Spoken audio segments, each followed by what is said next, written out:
I did a project under duress about 5 years ago as a consultant, where I was to advise a company on the phase out of CFCs.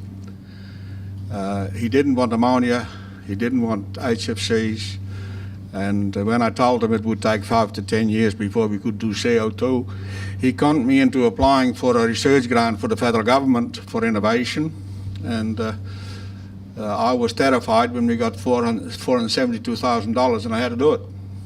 Nothing. Summary is that this plant, we luckily didn't make any mistakes that couldn't be finished, that couldn't be fixed. Ian had a lot of sleepless nights, as he referred to before, but what you forgot to mention, it has now been running successfully for 5 years since. Efficiently, and we're doing about 6 cooling functions and 9 heating functions from the one CO2 plant, including heating the door faces in the freezer with glycol and defrost, like Ian was referred to. We did it all 5 years ago. So since then I've been thinking, and the only thing that's missing in CO2 refrigeration is a better cooling method. And I'd like to talk about that. I was asked by Sheco to do a study on American supermarkets. I'll quickly run through that one. This is Green Shield, data published Green Shield, a proactive arm of the US EPA, run by Tom Land. That was the power consumption. That was the specific emissions per kilowatt hour.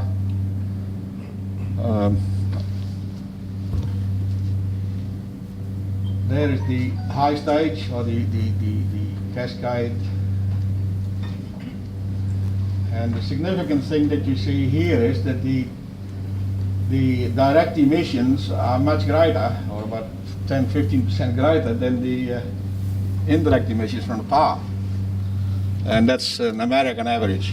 I'm going to slaughter a few sacred cows here. I've done a lot of work in the meat industry, so I say we should use evaporative condensers. And in Melbourne, we would get about 43 to 56% reduction in energy on a study.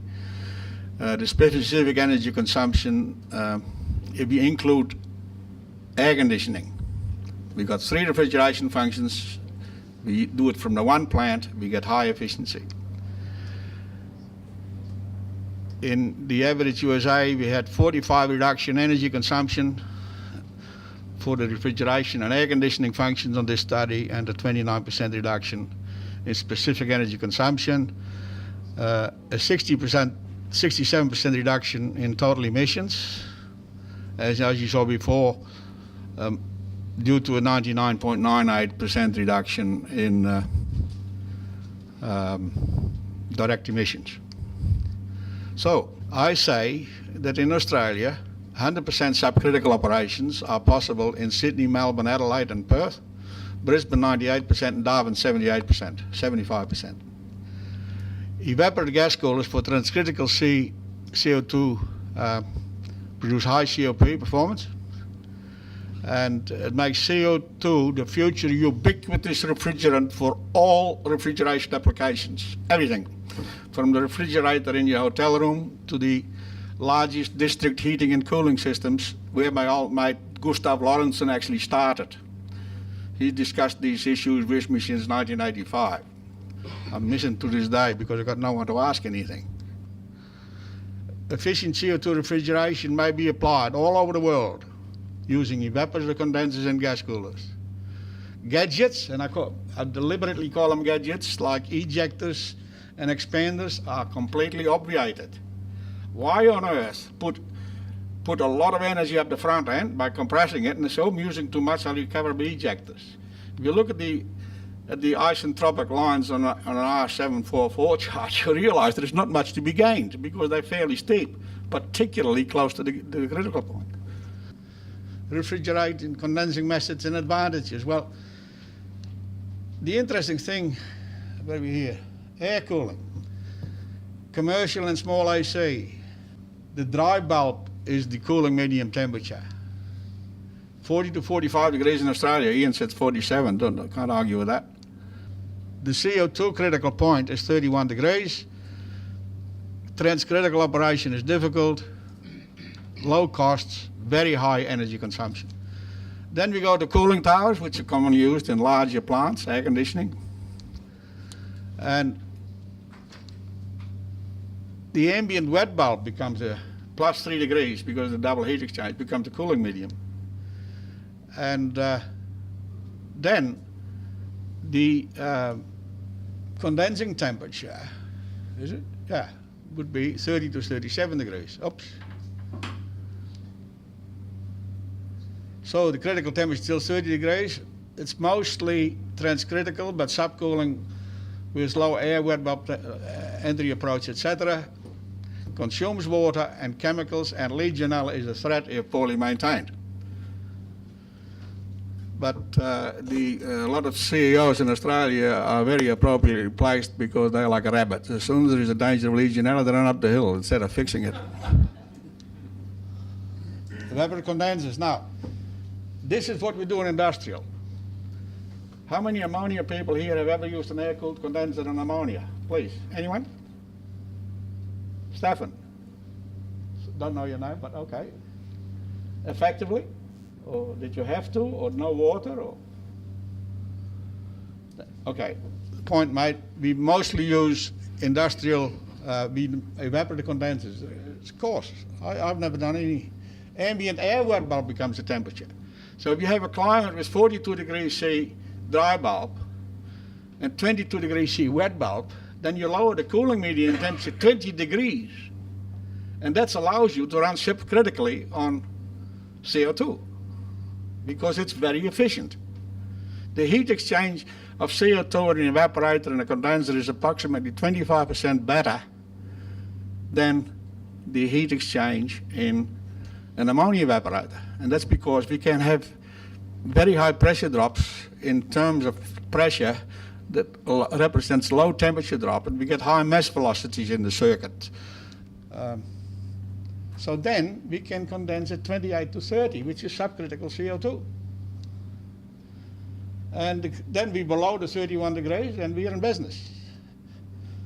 Subcritical all the time and low energy consumption and consumes water, chemicals and Legionella. But there is a way out of that, and I'll talk about in a minute. Here I'll show you the performance of a typical commercially available CO2 compressor at 10 degrees suction for air conditioning or 5 degrees suction for chilled water. There is it at -5. -5 suction, but 5 degrees C gas cooler out, and that is the secret. That 5 degrees suction becomes is the suction for the parallel compressor, as I call it, plus the air conditioning compressor. That means that the rest of the system is fed with CO2 instead of at condensing temperature 30 degrees, that Ian found a solution to cooling. We have 5 degrees, which is superbly low and gives us those high GOPs. There it is at -5 and 10 degree gas cooler out. The green one is 5 degrees gas cooler out. The other one is no gas cooling, just straight out from the condenser. So what I've shown here is the COP at 75 bar, that's transcritical at 31 degree gas cooler out. The COP is around 5. If you do to 80 bar, that's Ian said, the COP drops literally through the floor. But if you raise the pressure, and this is a very interesting thing, CO2 is the only refrigerant where you can increase the COP, improve the COP by raising the discharge pressure. It sounds entirely incongruous, but it's true. So I just wanted to show you that in virtually all climates, 98% of the world, the wet bulb temperatures do not exceed 28 degrees C. That means you can effectively cool the gas cooler exit to 31 degrees C, and a 3 degree approach is very easy with CO2 because of the high heat transfer efficiency. And you can operate for 98% of the world very efficiently transcritically. That is the message that you see there. Now, sorry. 98% of the world you got covered, and the other 2% of the world, well, they're the Arabs and they've got plenty of oil and energy anyway, so. Sorry, I used an American expression there, I shouldn't have. COP variation leaving at transcritical compression. The Bock, sorry, no commercials, but there's the name of the compressor. And this is at, I think, 5 degrees suction, and we get the same type of results. Again, 98%, 2%. The COPs, there is ammonia, there is R290, there is R22, and even for old Forbes Pearson, one of our leading people in the refrigeration way, he says R22 is hard to beat, and he's right. You look at it that way. And there is R134A, the wonderful new refrigerant we're going to solve all the problems about 15 years ago. Well, like hell it did. Now, what I've done is I've taken the -5 suction CO2 down to 30 degrees condensing, and the +5. And you'll see that in that range, CO2 will indeed outperform all the conventional refrigerants. Now, there are not many plants designed in Australia to run 30-degree condensing on ammonia. 35 degrees seems to be the normal. But even then, it's the same as ammonia, so you've got nothing to lose. Absolutely nothing. Now, where can we do subcritical and transcritical? Well, that is Australia. And we can run 100% transcritical in the green bit, then we lose about 5% due to climatic conditions. Then it gets a bit warmer and more muggy, and finally, well, we're in the tropics. 90% of Australia's population lives in the green area. Now, that's important. If we can run subcritically in 90% of the Australian continent on all applications, why don't we? So there's Europe, 100% transcritical. The current transcritical equation runs somewhere through Valencia and Barcelona and Milano, and my transcritical equator is on the equator. I'm looking at a project in Kuala Lumpur at the moment. All CO2 on a coastal, and it beats anything. So there are a couple of little sticky little places, Thessalonica in northern Greece, and Adani in Turkey, and Algiers. United States, same story, but an interesting climate. And the interesting climate, what you show there, the Midwest has got high humidity, high temperature, and that is the reason why it's so fertile. It's got the best weather conditions to grow things. They grow, you stick a dead stick in the ground some of the place and then it'll grow. And same deal. So I then looked at Asia. I'm going to China next week. We're talking about some of those things in China, including HACCP. Incredible problem there. The Americas. Conclusions. Evaporative cooling units, either condensing subcritical CO2 or cooling supercritical, enable efficient applications of CO2 refrigeration anywhere in the world. Now, I'm a heretic, and I'm glad that the Inquisition is no longer valid, because I'd probably finish up being burned somewhere.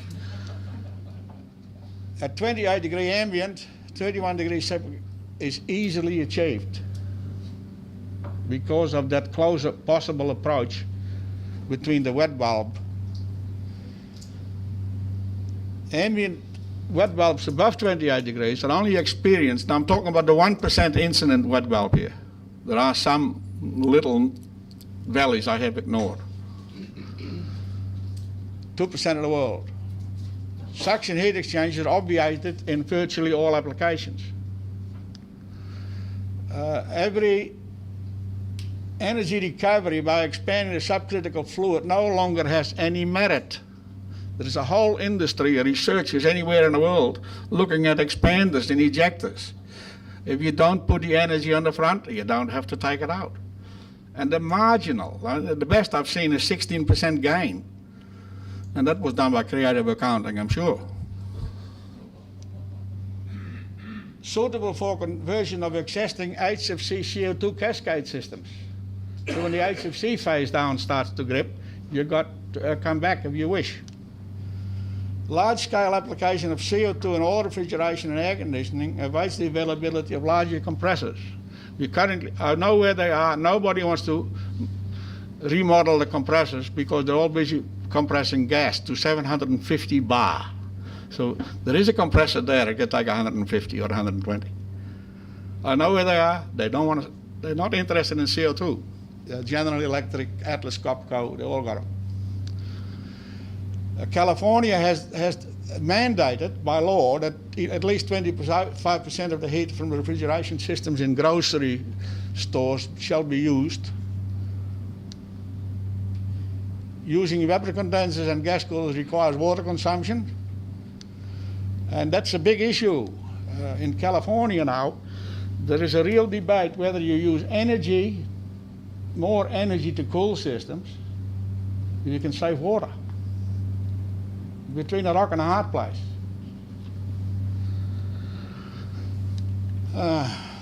Conclusions. Oh, sorry, I'm going the wrong way.